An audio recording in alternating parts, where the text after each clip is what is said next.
Duar Amanda Hayes sat in her chair at the Deep Space Monitoring Station in Nevada and watched the computer screens with tired eyes. She had been working for 12 hours straight, and the coffee was not helping anymore. The night shift was always quiet, and she expected nothing unusual to happen.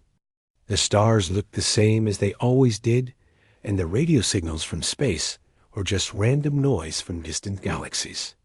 Amanda rubbed her eyes and checked the time on her watch.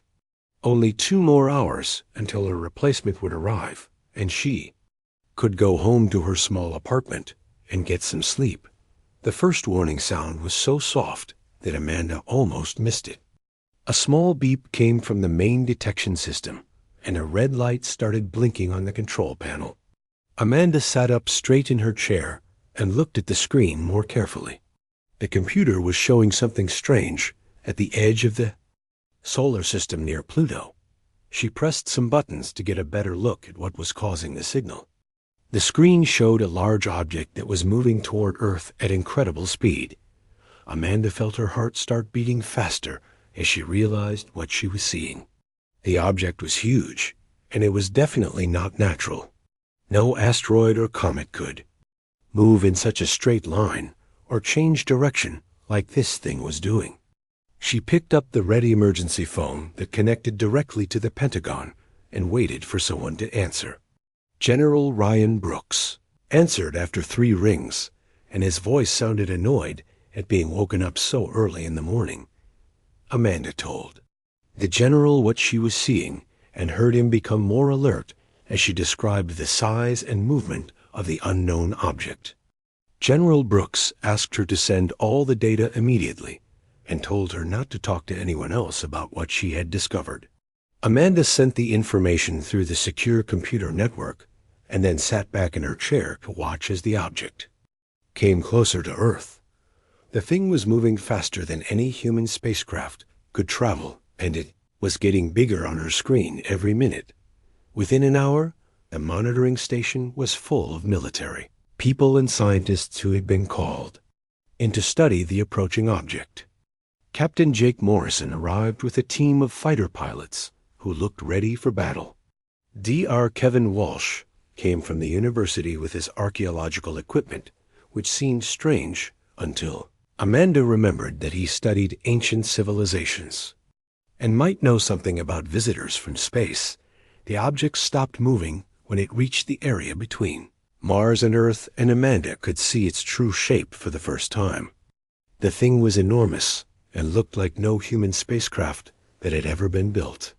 It was smooth and dark, with strange curves that seemed to bend light around them. The ship was almost 3 kilometers long and 1 kilometer wide. Amanda had never seen anything so large in space except for planets and moons. Captain Morrison was talking on his radio to other military bases around the world and organizing Earth's defense forces. Fighter jets were taking off from airfields in America and other countries. Navy ships were moving into position in the oceans, and missile systems were being prepared for launch. Amanda wondered if their weapons would do any good against something so advanced, but she did not say anything out loud. The first message from the alien ship came 2 hours after it had stopped moving. Amanda was monitoring all radio frequencies when a clear signal came through on the emergency channel that all Earth spacecraft used. A voice that spoke was calm and used perfect English with no accent that Amanda could recognize. The alien said his name was Zeftos and that he was the commander of the ship. He said that his people were called the Vexhari and that they had visited Earth many thousands of years ago. Zeftos explained that his people had left a crashed ship on Earth during their last visit 30,000 years ago. He said that the ship contained important supplies and technology that the Vexhari needed to fight a war against their ancient enemies. The alien commander asked for permission to land on Earth and recover what belonged to his people. He promised that they would not harm any humans and would leave as soon as they found what they were looking for. Amanda listened to the message with amazement and fear.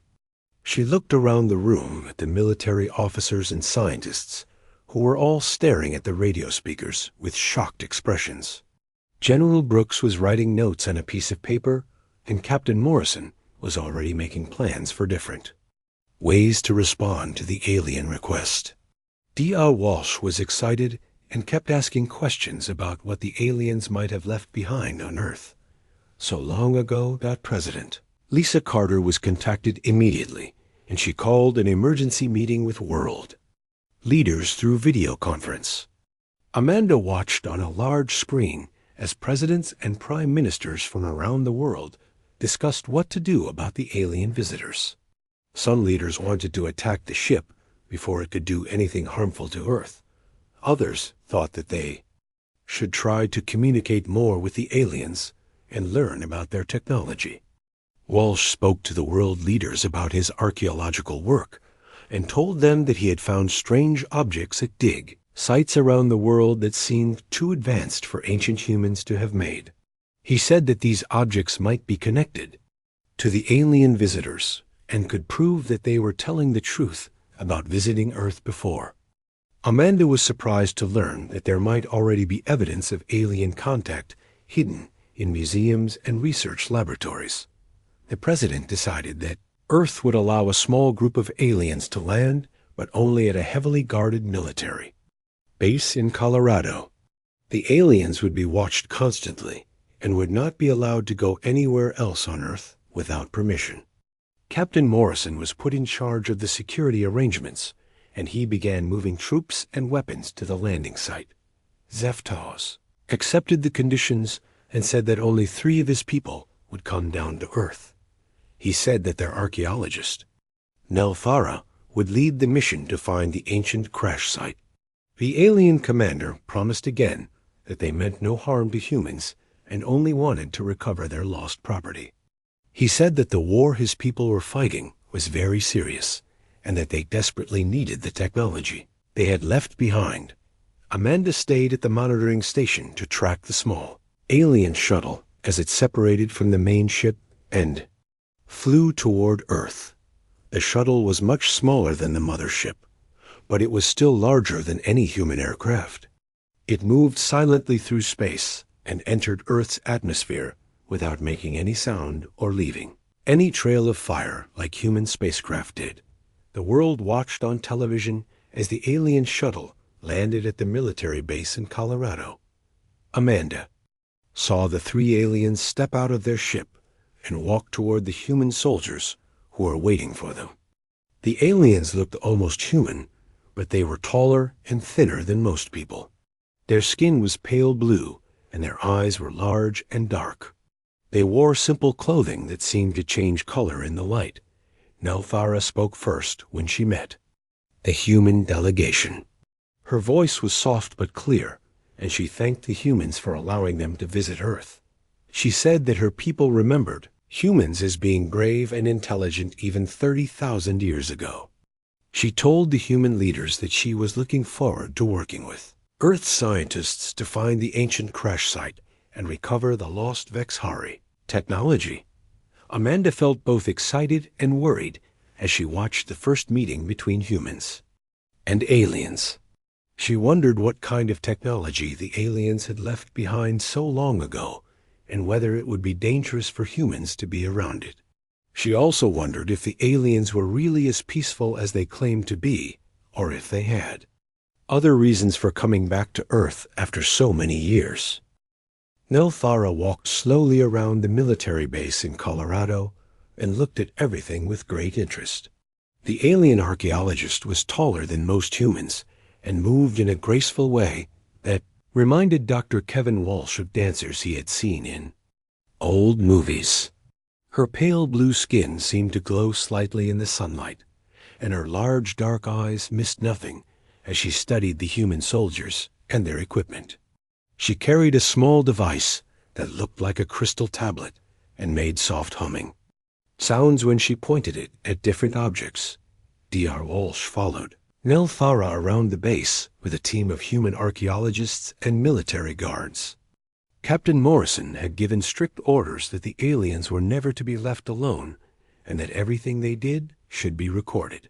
The human scientists were excited to learn from Nelthara, but they were also nervous about being so close to someone from another world.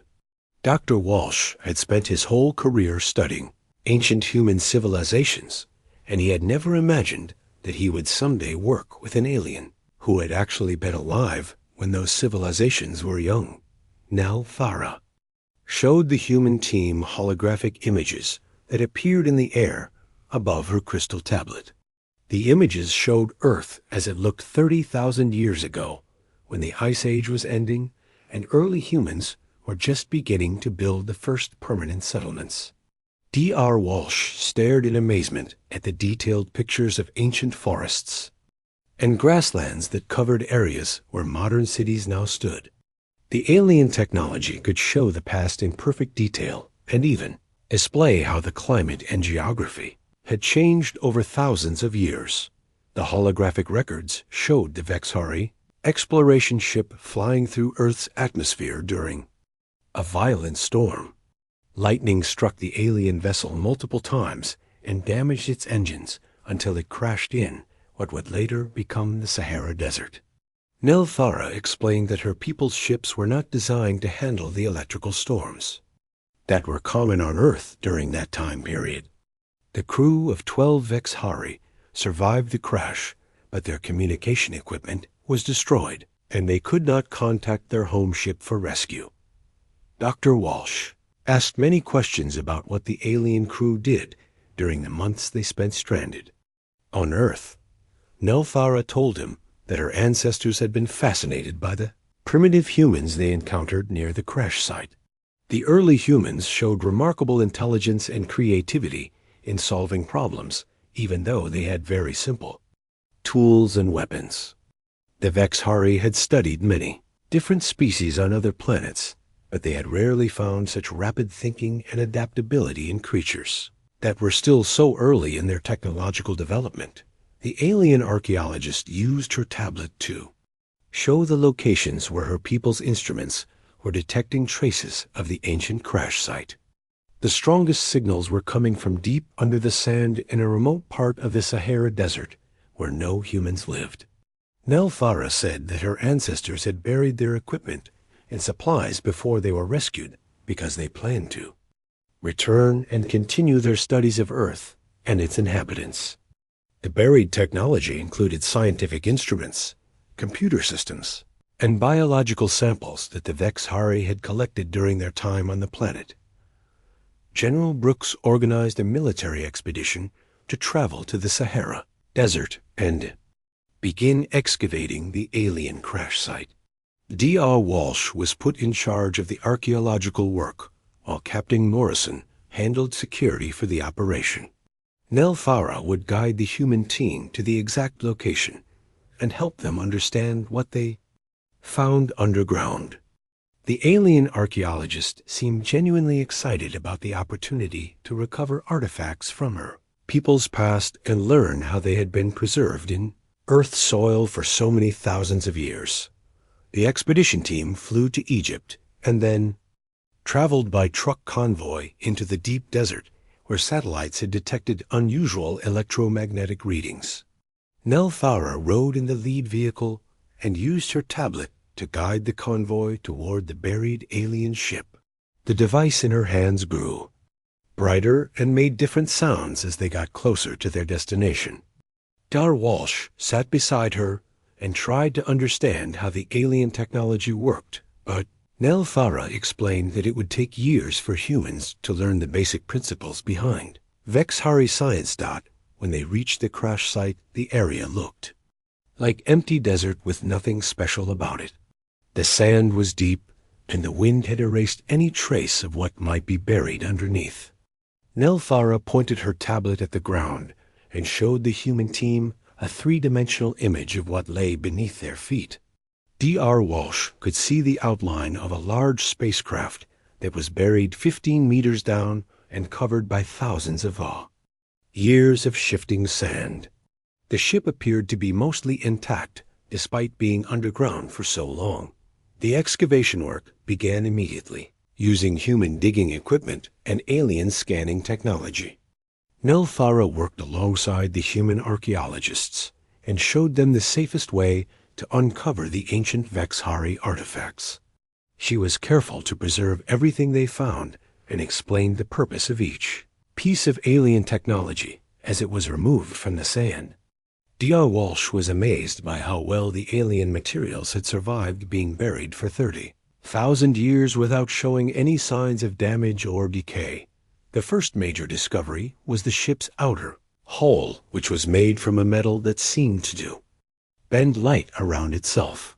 Dr. Walsh could touch the surface, but his eyes had trouble focusing on it properly. Nelthara explained that the hull material was designed to protect the ship from cosmic radiation during long space flights.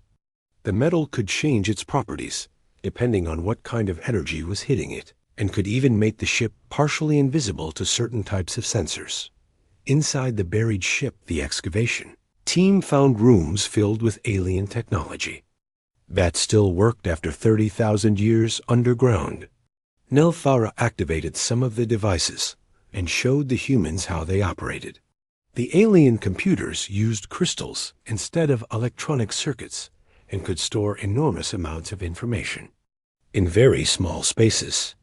The power systems were still functioning and drew energy from sources that human scientists did not understand. Dr. Walsh realized that even one piece of this technology could advance human science by hundreds of years. The most disturbing discovery came when Dr. Walsh found human bones scattered around the alien ship. The skeletons were clearly from early humans who had lived 30,000 years ago, but something was wrong with them. The skulls were larger than they should have been for humans from that time period, and the bone structure was different from normal human remains. Dr. Walsh carefully examined the bones and realized that these ancient humans had brain capacity that was much greater than their contemporaries, who lived in other parts of the world. Nelthara became very quiet when Dr. Walsh showed her the human remains. She studied the bones carefully with her tablet and compared them to information in the Vexhari database. After several minutes of analysis, she looked at Dr. Walsh with an expression that seemed both sad and worried. She told him that these humans had been changed by Vexhari medical technology during the time when her people were stranded on Earth. The alien archaeologist explained that her ancestors had been trying to help the primitive humans survive in the harsh environment around the crash site. Dr. Walsh asked more questions about what kind of help the Vexhari had given to the ancient humans. Nelthara hesitated before answering and seemed to be deciding how much truth she should reveal. She finally admitted that her people had used genetic enhancement technology to improve the intelligence and physical abilities of small groups of humans who lived near the crash site.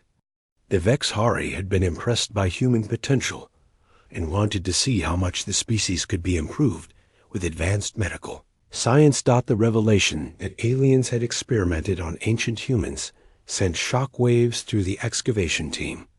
Dr. Walsh immediately contacted the military commanders and government officials who were monitoring the mission.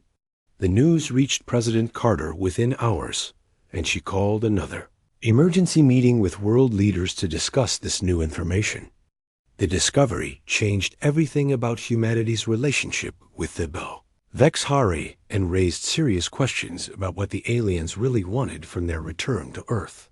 Nelthara tried to explain that her ancestors had meant no harm to the humans they had enhanced. She said that the genetic changes had been made to help early humans survive better and develop faster as a species.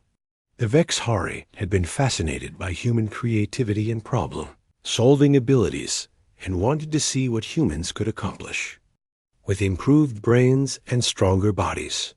The alien archaeologist insisted that her people had always respected human independence and had never tried to control or enslave the enhanced individuals. As the excavation continued, Dr. Walsh and his team found more evidence of the genetic enhancement program. They discovered alien medical equipment that was designed to alter DNA and change the basic structure of living organisms. The buried laboratory contained samples of human genetic material that had been modified with Vexhari biotechnology. Nell Thara showed the human scientists how the enhancement process worked, but she also warned them that the technology was extremely dangerous if used incorrectly. Major Lisa Turner sat in her office at the Pentagon and stared at the classified files that covered her desk. She had been put in charge of investigating everything the government knew about alien contact, and the results were disturbing. For the past 3 days, she had been reading through secret documents that went back decades and revealed a pattern of alien artifacts being found at archaeological sites around the world. The objects had been studied by government scientists, but the information had been kept hidden from the public and even from most military personnel. The first documented alien artifact had been discovered in 1952 at an ancient Mayan site in Mexico.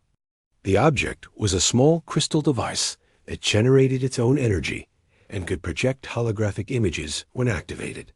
Government researchers had spent years trying to understand how it worked, but had made little progress without alien help. Similar artifacts had been found at sites in Egypt, China, Peru, and other locations where ancient civilizations had built their most impressive monuments and temples. Major Turner realized that some government officials had suspected alien involvement in human history long before the Vexhari ship had arrived. The classified files contained theories from scientists who believed that extraterrestrial visitors had influenced human development at several points in the past.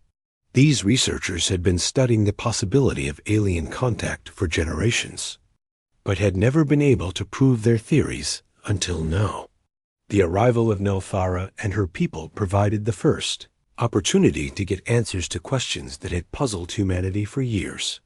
Dr. Amanda Hayes was working in her laboratory at the monitoring station and running tests on the biological samples that had been brought back from the Sahara Desert.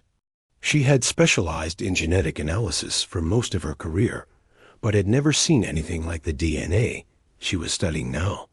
The samples from the enhanced human remains showed clear signs of artificial modification that could only have been created with technology far beyond anything humans possessed, even in the present day. The genetic changes that the Vexhari had made to ancient humans were incredibly sophisticated and appeared to affect multiple aspects of human biology at the same time. The enhanced individuals had larger brains with more neural connections, which would have given them greater intelligence and faster thinking ability. Their muscles were denser and stronger, which would have made them better hunters and fighters. Their immune systems were improved, which would have helped them survive diseases that killed normal humans of that time period. Dr. Hayes discovered that the genetic modifications were not random changes, but followed a careful pattern that suggested the Vexhari had a specific goal in mind when they enhanced the ancient humans.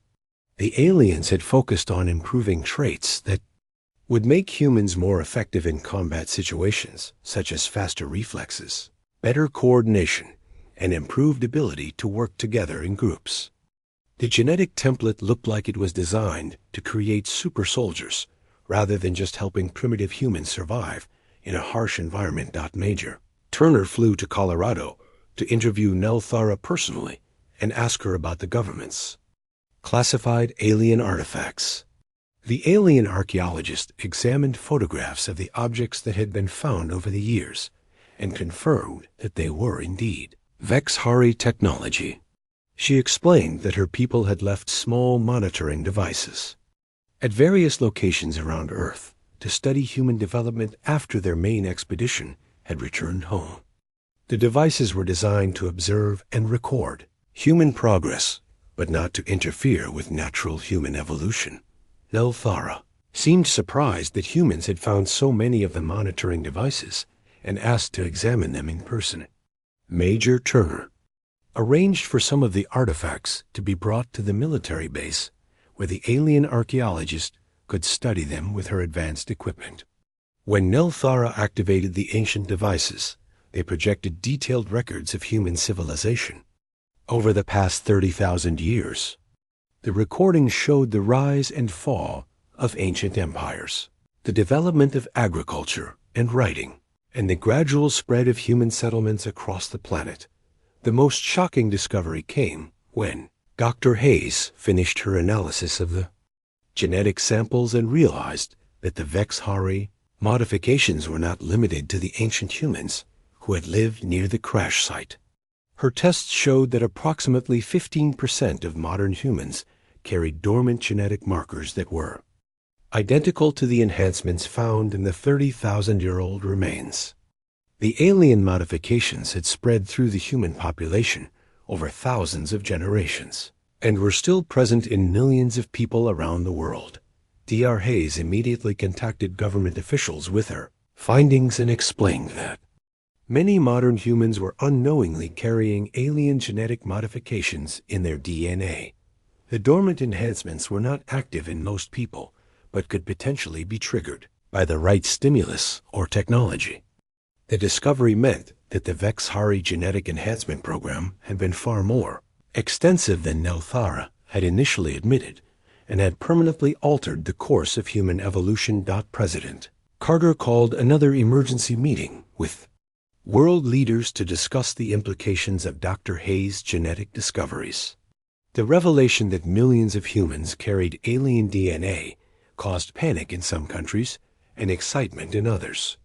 Some leaders demanded that the Vexhari leave Earth immediately, while others wanted to learn more about the enhancement technology and how it could be used to improve humanity further. The international community was deeply divided about how to respond to the alien visitors and their hidden influence on human development. Nelthara was confronted with the genetic evidence and finally admitted that she had not told the complete truth about her people's activities on ancient Earth. The Vexhari had indeed conducted extensive genetic enhancement experiments on early humans, but not just to help them survive. The aliens had been preparing humanity to serve as allies in a coming war against an ancient enemy called the Devourers. The genetic modifications were designed to create humans who could fight effectively alongside Vexhari forces against an opponent that had been consuming civilizations across the galaxy for millions of years. The alien archaeologist explained that the Devourers were a machine intelligence that converted organic life into energy to power their vast fleets of robotic ships. They had been slowly working their way across the galaxy and destroying every advanced civilization they encountered. The Vexhari had been fighting this enemy for thousands of years, but were losing the war because their own people were too peaceful and civilized to match the ruthless efficiency of the machines. They had hoped that enhanced humans could provide the aggressive and creative thinking needed to defeat the Devourers. Commander Zeftos contacted Earth from the Vexhari ship and confirmed Nelthara's explanation about the true purpose of the genetic enhancement program. He revealed that his people had spent 30,000 years searching for other species that could be enhanced and trained to fight the Devourers, but had found none with the same potential as humans.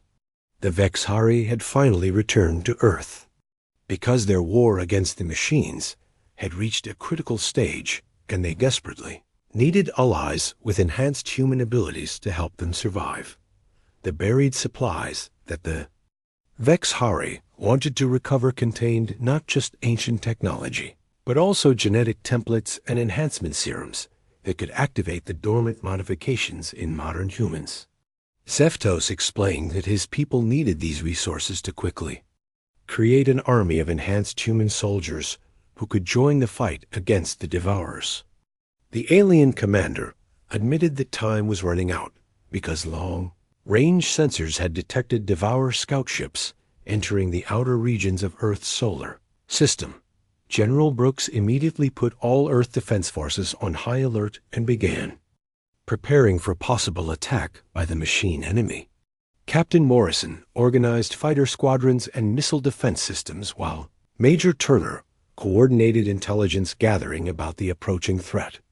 The government officials who had wanted the Vexhari to leave Earth suddenly realized that humanity might need alien help to survive what was coming toward them from deep space. Walsh studied the historical records that Nell Thara had provided and found evidence that enhanced humans had indeed fought alongside the Vexhari in ancient times.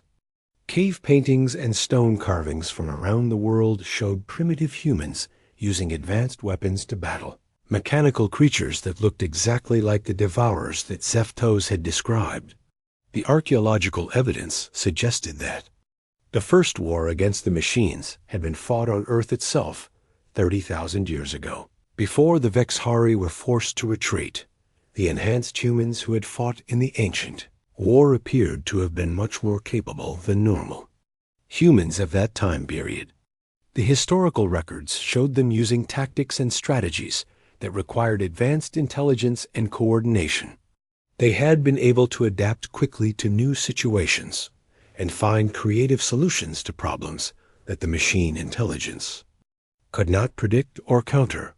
The enhanced humans had given the Vexhari their only victories against the Devourers before the aliens had to abandon Earth and continue the fight elsewhere in the galaxy. The first Devourer ships appeared on Dr. Amanda Hayes' monitoring screens 3 days after Commander Zeftos had warned Earth about their approach.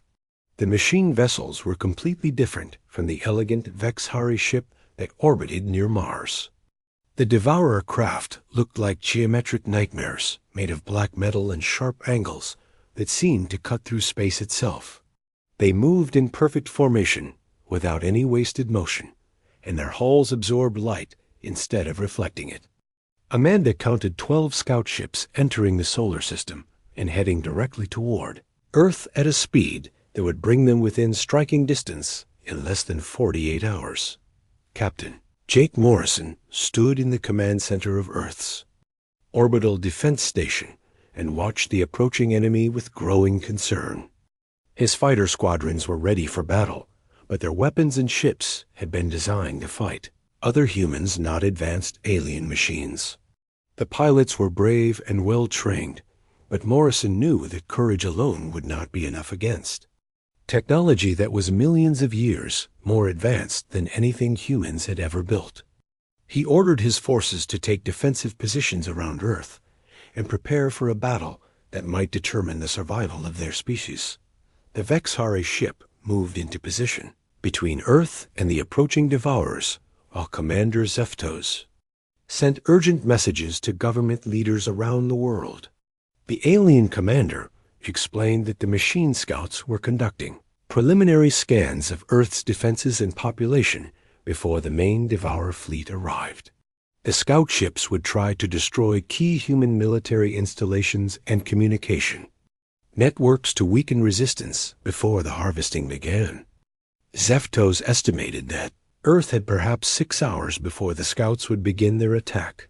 President Lisa Carter convened an emergency session with world leaders through secure video links as reports came in of more Devourer ships appearing throughout the solar system. The machine vessels were systematically destroying human mining stations and research outposts on asteroids and moons.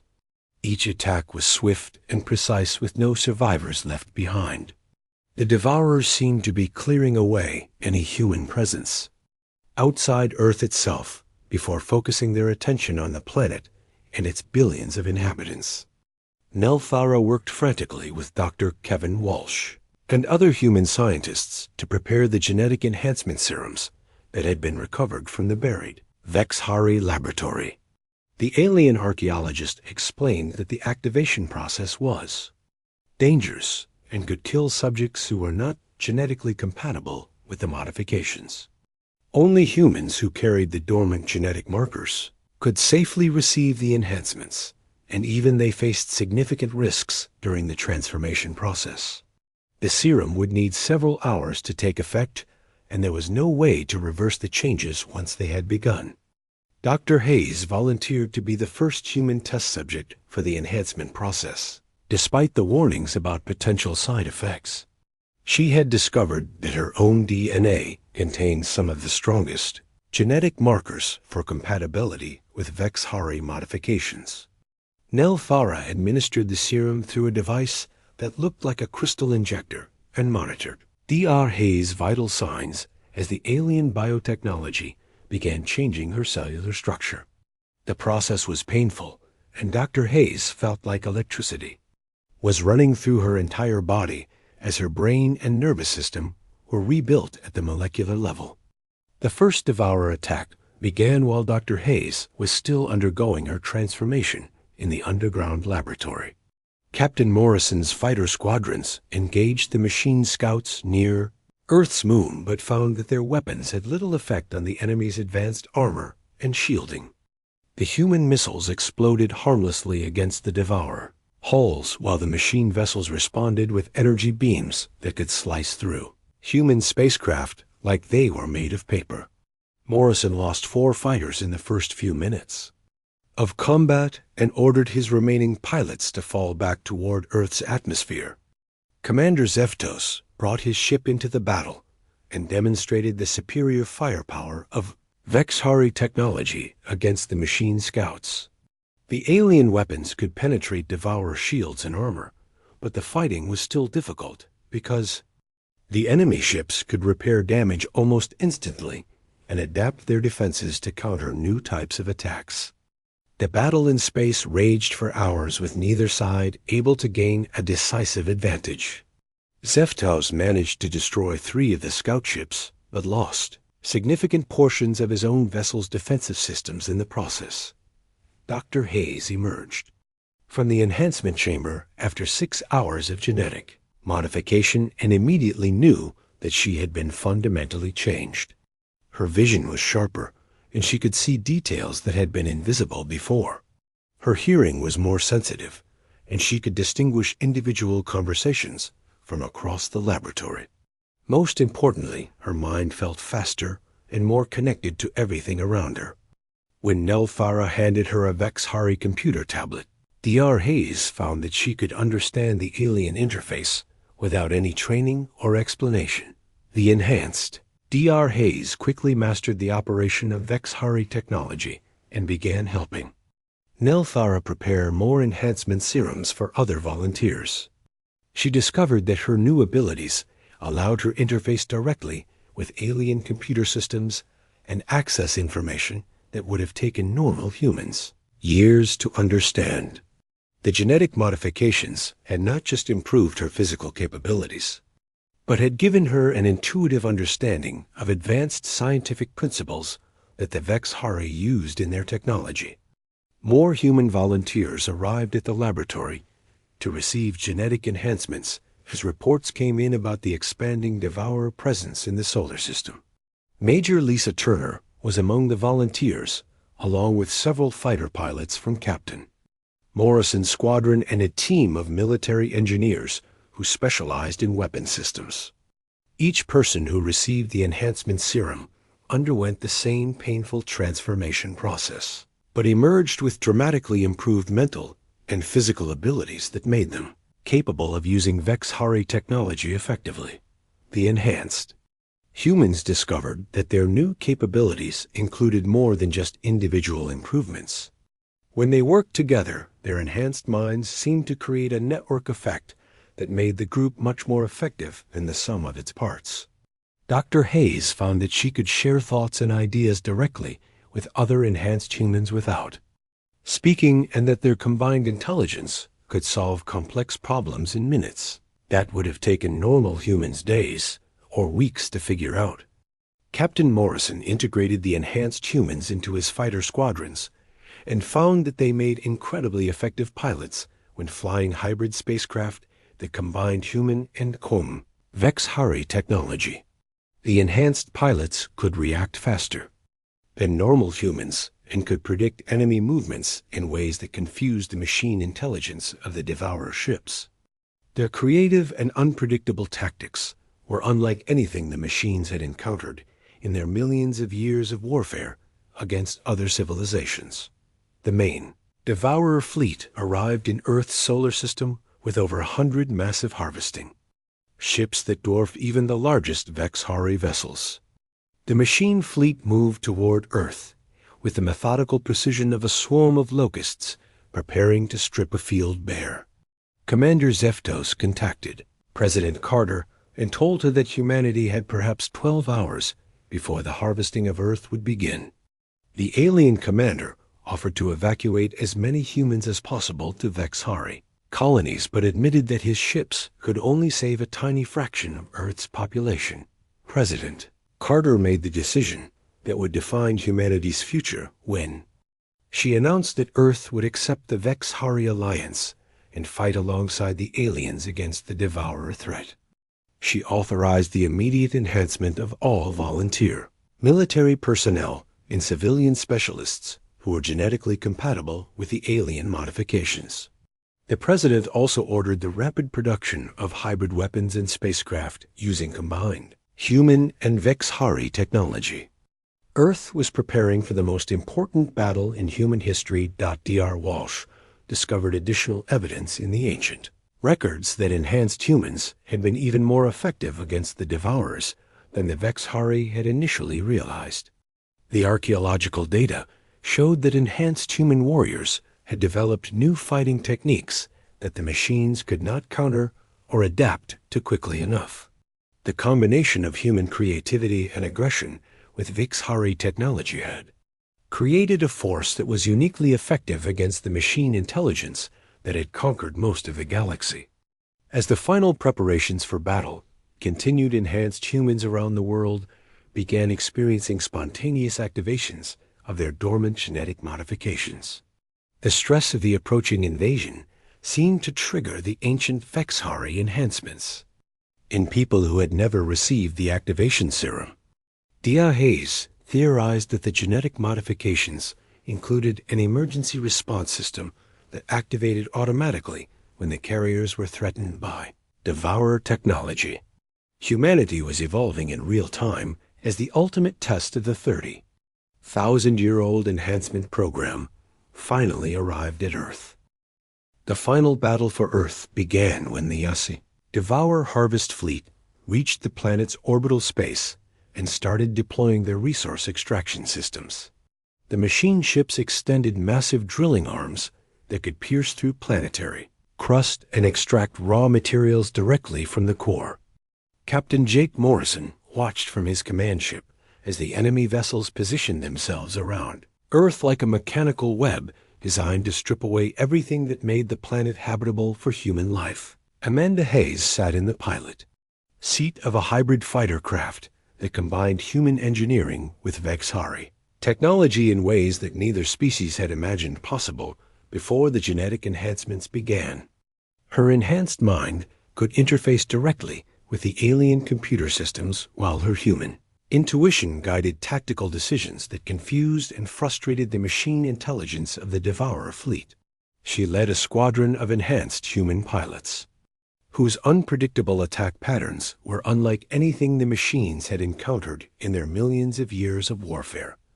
Commander Zeftos coordinated the combined human and Vexhari fleet from his damaged ship, while Nelthara worked in the Yassa laboratory to enhance more human volunteers who were arriving from around the world. The alien archaeologist had discovered that the genetic activation process was becoming easier and faster as more humans received the modifications. The enhanced individuals seemed to create a field effect that helped trigger dormant genes in compatible humans who came near them. Humanity was undergoing rapid evolution as the species adapted to meet the greatest threat it had ever faced. The enhanced human pilots proved to be devastatingly effective against the Devourer ships because their tactics were based on creativity and intuition rather than logical calculations that the machine intelligence could predict and counter. Dr. Hayes led her squadron in a series of hit-and-run attacks that targeted the weak points in the enemy's formation. The human fighters would appear from unexpected directions, strike hard at critical systems, and then disappear before the machines could respond effectively. Major Lisa Turner commanded a team of enhanced human engineers who were rapidly developing new weapon systems that combined the best aspects of human and Vexhari technology. The hybrid weapons were designed specifically to exploit weaknesses in Devourer defenses that the aliens had discovered during thousands of years of fighting. The enhanced humans could understand and improve upon Vexhari designs in ways that amazed even Nelthara and her people. The battle in space raged for days, as both sides adapted their strategies to counter new threats and opportunities. The Devourers had the advantage of numbers and superior individual ship technology, but the human Vexhari alliance had the benefit of unpredictable tactics and rapid innovation. Enhanced human crews could modify their weapons and defenses. During combat, while the machine ships required much longer to adapt to new situations. Dr. Kevin Walsh worked with enhanced human archaeologists to decode additional information from the ancient Vexhari records that had been buried in the Sahara Desert. They discovered detailed tactical manuals that described how enhanced humans had fought against the Devourers 30,000 years ago. The ancient warriors had developed specific techniques for confusing machine intelligence and exploiting the rigid thinking patterns that made the enemy so effective against conventional opponents. The enhanced humans began using swarm tactics that involved coordinating large numbers of small fighter craft in seemingly chaotic patterns that actually followed complex mathematical principles. The individual fighters would appear to be acting randomly, but were actually part of carefully orchestrated attacks that could overwhelm Devourer defenses through sheer unpredictability. Daihai's found that her enhanced mind could calculate these complex patterns instinctively while flying at high speed through enemy formations. As the battle continued, more spontaneous genetic activations occurred among human populations around the world.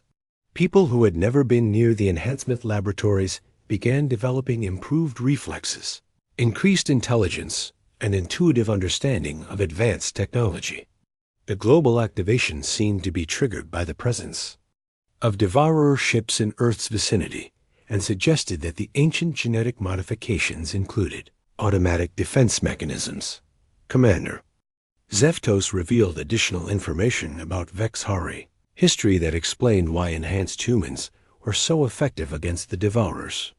The machine intelligence had been created by an ancient organic civilization that had tried to build the perfect logical thinking system.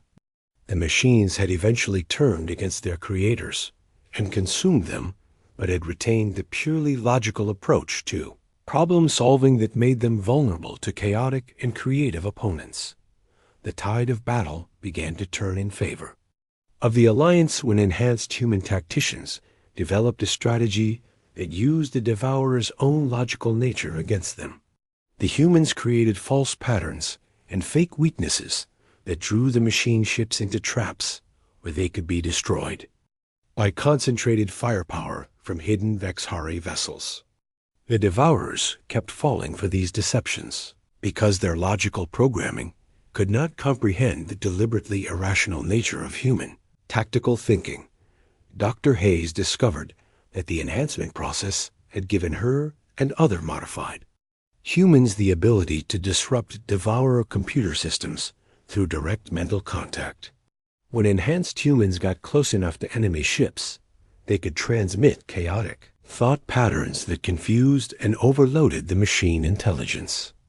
This discovery led to the development of boarding tactics where enhanced human commandos would infiltrate Devourer vessels and sabotage them from within. President Lisa Carter worked with world leaders to coordinate the global response to the genetic activations that were occurring in human populations everywhere. The enhanced individuals were organizing themselves into effective fighting units without any central command structure and were developing new technologies and tactics faster than military scientists had thought possible. Humanity was evolving into something new and more capable while the battle for Earth's survival continued in space. That the final phase of the battle began when the combined human Vexhari fleet launched a coordinated assault on the Devourer command ship that was controlling the harvest operation. Enhanced human pilots flew suicide missions to deliver explosive charges directly into the enemy vessel's core systems, while Vexhari ships provided covering fire.